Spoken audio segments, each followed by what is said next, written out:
السلام عليكم ورحمة الله وبركاته. بسم الله الرحمن الرحيم. إن الحمد لله نحمده ونستعينه ونستغفره ونعوذ بالله من شرور أنفسنا وسيئات أعمالنا. من يهده الله فلا مضل له ومن يضلل فلا هادي له، وأشهد أن لا إله إلا الله وحده لا شريك له، وأشهد أن محمدًا عبده ورسوله صلى الله وسلم وبارك عليه وعلى آله وأصحابه ومن تبعهم بإحسان إلى يوم الدين. اللهم اجعل اجتماعنا هذا اجتماعا مرحوما وتفرقنا بعده تفرقا معصوما. اللهم لا تجعل منا ولا من بيننا ولا من أهلينا ومن له حق علينا شقيا ولا محروما. أما بعد، أيها الأحبة في الله، مراتب الدين ثلاثة: الإسلام والإيمان والإحسان. وهذه المراتب الثلاثة أتى جبريل عليه السلام يعلم أمة الإسلام كافة هذه المراتب العظيمة. فعلمنا الإسلام أن تشهد أن لا إله إلا الله وأن محمدًا رسول الله، وتقيم الصلاة وتؤتي الزكاة وتصوم رمضان وتحج البيت إذا استطعت إلى ذلك سبيلا. والإيمان أن تؤمن بالله وملائكته وكتبه ورسله واليوم الآخر والقدر خيره وشره. ثم بعد ذلك ذكر المرتبة العظيمة التي من جاهد نفسه بلغها، ومن صابر واحتسب وتعلم وربى نفسه وروضها على طاعة الله سبحانه وتعالى نال هذه المرتبة. هذه المرتبة هي منة من الله لمن وفق لها، وهي فتح، وهي توفيق، وهي رحمة، وهي لطف، ونسأل الله يجعلنا وإياكم من أهلها. هذه المرتبة مرتبة الإحسان التي عرفها جبريل عليه السلام فقال: أن تعبد الله كأنك تراه. لو أن العبد وقف عند هذا فحسب، فلما يكبر في صلاته يعبد الله كأنه يرى الله، كأن الله أمامه. أنظر أنا وتنظر أنت وكل مستمع إلى حالي وحالك مع والدي ووالدك مثلا، أو والدتي ووالدتك، أو المدرس، أو حتى رجل المرور أو الضبط الجنائي، أو حتى مديري ومديرك، أو أي أحد من الناس له علي منزلة ولي عنده حاجة. لما أكون أمامه كيف أكون؟ ما أخالف وأضبط نفسي وأمتثل أعلى الأخلاق حتى أنال منه ما أنال رضاه أو أنال عطاياه أو إلى آخره، أو أكتفي من أذاه إلى آخره. كذلك ولله المثل الأعلى التعامل مع الله، بل إن التعامل مع الله أعظم من ذلك، لأنك لما تعبد الله كأنك ترى فأنت تخاف منه، ولكن في نفس الوقت إيش؟ ترجو رحمته، ترجو عطاياه، ترجو مننه، ترجو فضله، ترجو جنة عرضها السماوات والأرض، بل ترجو الفردوس الأعلى من الجنة، لأنك تعمل على الخوف وعلى الرجاء، فتعبد الله كأنك تراه. لما يدخل الواحد منا في مجلس كبار الشخصيات وذوي الهيئات، هل يدخل بحال الرثة؟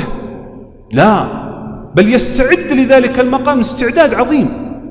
لكن بعض الناس وهم قلة قليلة لما يلقى الله سبحانه وتعالى ويأتي إلى مقام لقى الله والمقام الرفيع الذي هو صلة بين العبد وبين ربه، كيف يكون حاله؟ البعث، ولا نتشاءم ولكن البعث، يلبس أرد الثياب وهو يلقى الله.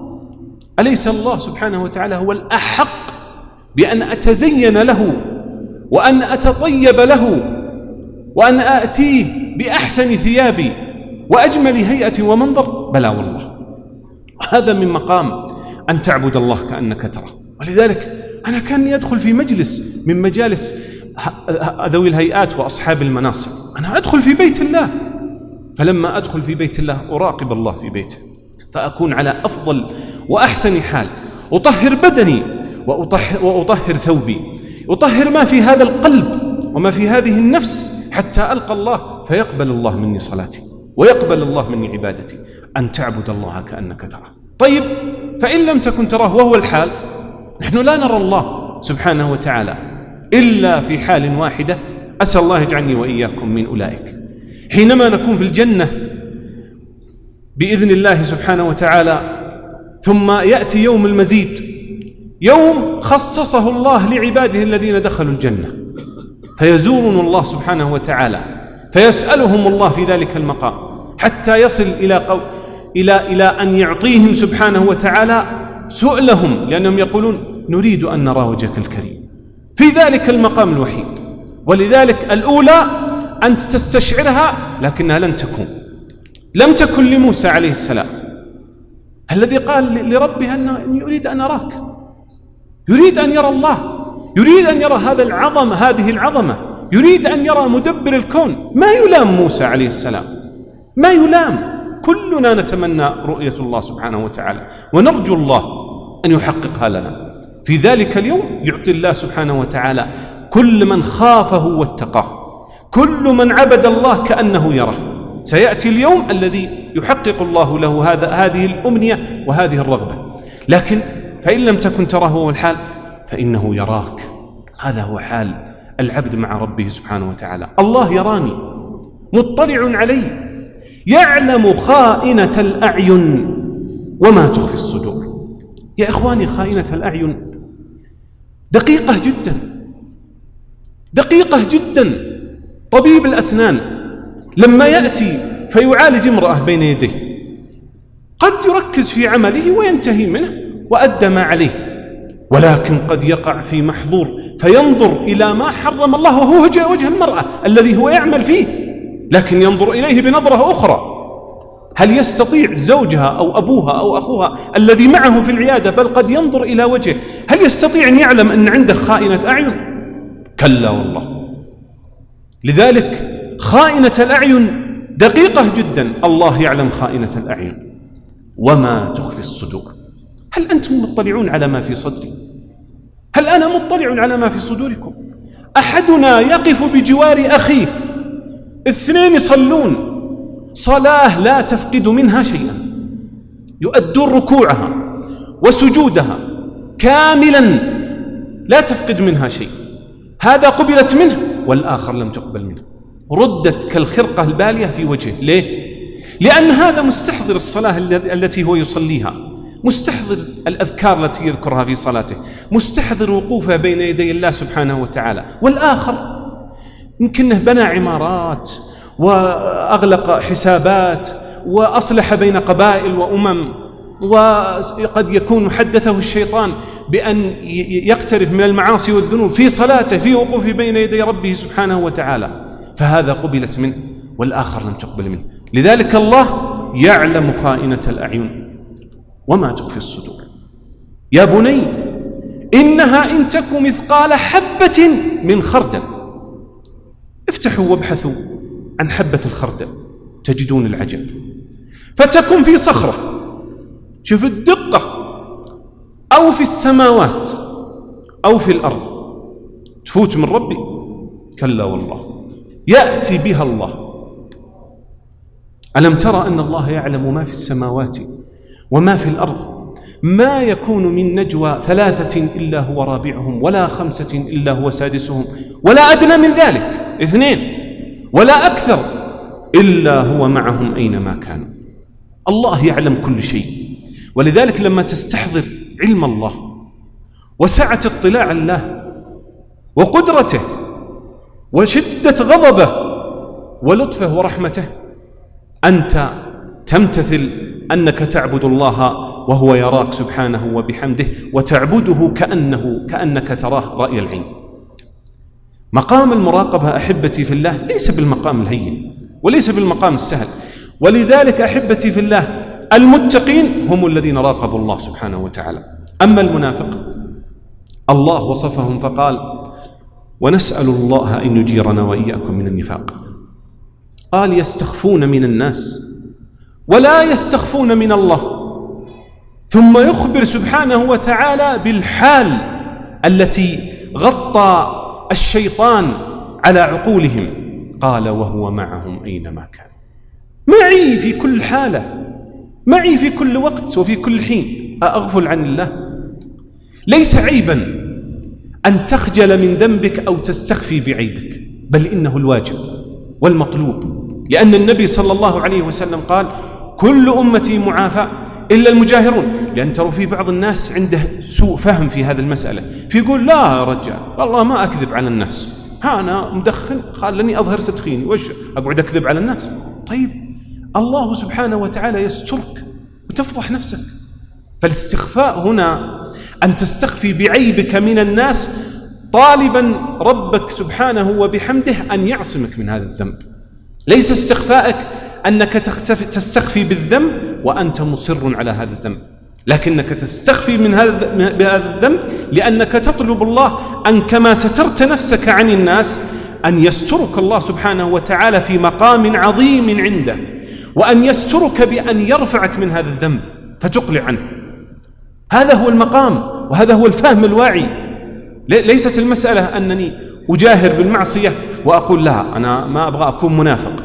إن النفاق نوعان، فمن الناس من يعمل العمل لأجل الناس، ومن الناس من يترك العمل لأجل الناس، من الناس من يقترف الذنب لأجل أن يري الناس وينشر الفاحشة بين الناس، ينشر المعاصي بين الناس ويجاهر بها، ومن الناس من يستخفي بذنبه طالبا أن الله سبحانه وتعالى يستره وأن الله يرفع عن هذا الذنب، ومن الناس من يستخفي من الناس وهم المنافقون لأجل لا يفضح أمام الناس فتبقى صورته ملمعة.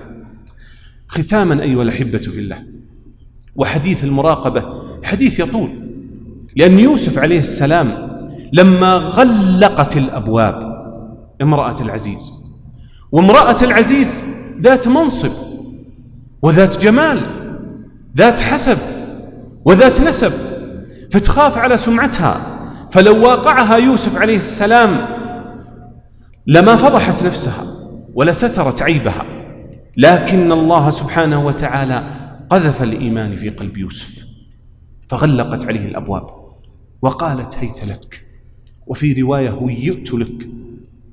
تهيأت ليوسف عليه السلام بأجمل وأحسن المناظر، لكن الإيمان إذا وقر في القلب، الله يجعلنا وإياكم ممن وقر الإيمان في قلوبهم وعظم في قلوبهم مخافة الله سبحانه وتعالى. أسأل الله يجعلنا وإياكم ممن يراقب الله حق المراقبة. فيوسف عليه السلام لما راقب الله حق المراقبة قال: معاذ الله، أعوذ بالله أن أكون من الجاهلين، أن أقع في هذا الذنب. ثم قال: إنه ربي أحسن مثواي، أي سيدي الذي أنا في بيته أحسن مثواي، أكرمني. أخونا في أهله، أخونا في عرضه؟ لا. وكذلك الشاب المسلم لما تتهيأ له فتاة من بنات المسلمين يتذكر أن وراها أب مسلم وأم مسلمة يحترقون لو يعلمون أن بنتهم وقعت في هذا الذنب وفي هذه المصيبة، يعلم أنها مسلمة، أغواها الشيطان فيستشعر أنه لا يرضاه في أهل بيته ولا يرضاه في نفسه ولا يرضاه في زوجته، فيقلع عن هذا الأمر ويقول: معاذ الله، يرجع ويخاف من الله سبحانه وتعالى ويراقب الله كما فعل يوسف عليه السلام. بل إن السبعة الذين يظلهم الله في ظله يوم لا ظل إلا ظله ارتفع عندهم منسوب المراقبة مع الله سبحانه وتعالى. واستعرضوها حتى لا أخذ الوقت منكم، ابتداء من الإمام العادل. ليه كان عادل؟ ليه عدل بين رعيته؟ لأنه يراقب الله، ولا لو أنه عدل عشان يقال عادل ما قبل منه ذلك العدل ولا رد في وجهه وفشلت مخططاته في ادعاءاته بالعدل. لكن العادل لأجل الله سبحانه وتعالى أناله الله سبحانه وتعالى أن يكون في ظل عرش الله سبحانه وتعالى. ولا قد يأتي من الكفار من يعدل بين رعيته، هل يدخل الجنة؟ كلا، ما بيدخل الجنة. هل سيكون في ظل عرش الرحمن؟ لن يكون في ظل عرش الرحمن. ولذلك من العدل الإسلام، وأن يكون عدلك لأجل الله سبحانه وتعالى. وخذ ما بعدها من الست الصفات التي كلها وقر في قلوب أصحابها مخافة الله، فدمعت عين من يعني راقب الله في خلوته، ومن دعته الامرأة ذات المنصب والجمال فقال إني أخاف الله، ارتدع عن هذا الأمر ورفض هذا العرض المغري. وكل أولئك كانوا من الله سبحانه وتعالى خائفين. ولذلك أحبتي في الله، بعضنا حتى لما يربي ولده تروه يقع في عدم مراقبة الله، ويعزز فيهم مراقبة الناس، فيقول ايه ولدي لا تفعل الشيء الفلاني، ايش تبغى الناس يشوفونك؟ تبغى المدرسة تشوفك وانت تسوي كذا، المعلم يشوفك وانت تسوي كذا. هذا الأمر قد تقوله لكن ما تكثر منه، لا تكثر منه، لأن ترى بعض أولادنا يسمع كثيرا من أبوه يا ولدي لا تشره بي بين عمانك، يا ولدي لا تطيح راسي بين الناس. طيب ما عمر بعض الآباء قال لولده يا ولدي لا تطيح راسي أمام الله يوم القيامة، كلكم راع ومسؤول عن رعيته. تبغى ربي يوم القيامة يجي يسألني عنك وأكون خائن لرعيتي؟ يا ولدي اتق الله. الله يا ولدي انت تبيض وجهي يوم تبيض وجوه وتسود وجوه، أبغى أشوفك في مقام علي، أبغاك ترفع براسي. هذا هو التوجيه الصحيح. ولا بأس أن توجه بأن يستحي من الناس، لأن الناس شهداء الله في أرضه، لكن لا تكون هي الغالبة، لا تكون هي السائدة على تربيتك مع ابنك. وكذلك طالبك أو زميلك أو أخوك أو حتى جارك لما تنصحه لا تقول والله ما أبغى الجيران يشوفونك وأنت تسوي الشيء الفلاني، لا، قل له والله أننا نراقب الله وعندنا ربي يشوفنا. مثل ما فعل ذلك الشاب الذي قال له والده أراد أن يسرق من شجرة التفاح، فقال له والده يا ابني راقب المكان جيدا، فإذا رأيت أحد يرانا فأخبرني. لكن هذا الطفل تربى على العقيدة الصحيحة، فلما صعد والده وكاد أن يقطف التفاح قال إنه يرانا. التفت الأب، والأب في مكان أعلى من ولده يشوف المنطقة كلها، قال من هو؟ قال ربي يرانا، الله يرانا. فارتدع الأب ونزل خوفا من الله. وكذلك محمد المسكي الذي أصبح المسك ينبعث منه، إيش سوى؟ استشعر المقام الذي هو فيه رغم أنه مكره، أكره على الذنب وهدد على أن يقع في الذنب، لكن إيش سوى؟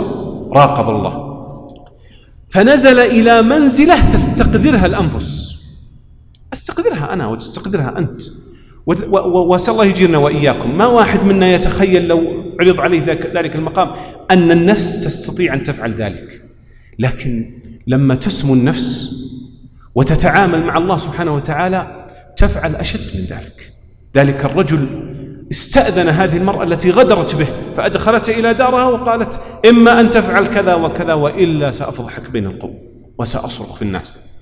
هو بائع مسكين لكنه رجل يحمل في قلبه مخافة الله، فلما رأى أنه لا مناص من ذلك عمد إلى حيلة وذهب إلى الخلاء أكرمكم الله واستأذنها، قال إنني أريد أن أستحم ويعني أغير من وضعي حتى أتهيأ لهذا المقام. ثم ذهب فلطخ نفسه بأكرمكم الله النجاسة حتى تستقدر هذه المرأة فتخرجه من مكانه أو من دارها. فلما خرج عليها استقذرته واستحقرته، لأنها في البداية هالشي تبغى منه، تبغى أنه زين لها واستحسنته وهيأه الشيطان على أجمل صورة، لكن هو عرف أنه ما يردعها إلا أن يخرج عليها بأقبح صورة، فخرج فعصمه الله سبحانه وتعالى فأخرجته من دارها. خرج وستره الله سبحانه وتعالى واغتسل، ثم أصبح هذا الرجل وأصبح يسمى محمد المسكي، لأنه ينبعث منه رائحة المسك دائما وأبدا بفضل الله، ثم بفعله هذا ومخافته من الله. بعض الناس، واسمحوا لي أني أطلت عليكم، لكن بعض الناس يظن أن هذا محمد زمان وأنه مستحيل يحصل في زماننا هذا. تدرون أن الفرنسيين لما دخلوا الجزائر وكانوا يعني يريدون من نساء المسلمين ما يريدون، فتعمد المرأة حينما ترى الجندي فتنطلق سريعا إلى مرابض الخيل والإبل والغنم فتلطخ نفسها. في الزمان هذا ليه يسوون كذا؟ لأن مخافة الله في قلوبهم ارتفعت، فأسأل الله بفضله ومنه وكرمه أن يجعلنا وإياكم ممن يراقب الله حق المراقبة، كما أسأله سبحانه وتعالى أن يغفر لنا ذنوبنا كلها، دقها وجلها، أولها وآخرها، ظاهرها وباطنها، علانيتها وسرها. اللهم اغفر لنا ما قدمنا وما أخرنا وما أسررنا وما أعلنا وما أنت أعلم به منا، أنت المقدم وأنت المؤخر وأنت على كل شيء قدير. اللهم اغفر لنا ذنوبنا واستر عيوبنا. اللهم اجعلنا ممن خافك واتقاك وعبدك حق العبادة. هذا والله أعلم، صلى الله وسلم على نبينا محمد وعلى آله وصحبه وسلم، والسلام عليكم ورحمة الله وبركاته. جمعية الدعوة والإرشاد وتوعية الجاليات بأبها، بالدعوة نحيا.